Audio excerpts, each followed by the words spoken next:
We're in San Francisco. We're gonna go see an old friend of mine, Emily, who I haven't seen in probably at least maybe 20 years, that I made a wig for right before her bat mitzvah. I'm Emily. I had alopecia when I was 14, and Troy made my wig.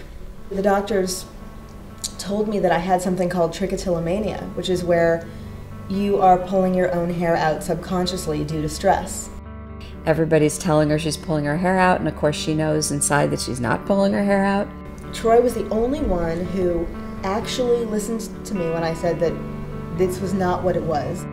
She sent me a letter years later that she was just accepted to Berkeley. It wasn't her grades that got her into Berkeley, but it was her essay of the life story of going through what it was like to lose her hair and what it was like to go through that. I haven't talked to him in years and years, but Troy made a huge, huge impact on how I feel about myself today.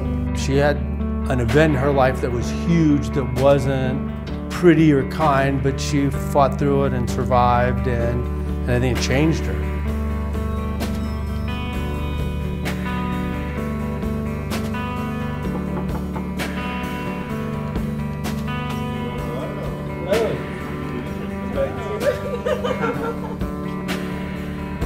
Welcome to our home. It wasn't even that you made a wig for me. Anybody who could make a wig could have made a wig for me. It was the fact that I was so angry and so hormonal and such a teenager and was going through this thing that I thought was like the end of the world, you know? You kind of took it back to, you know, how do you feel, and let's help you feel more beautiful so that you can walk down the street and feel like yourself.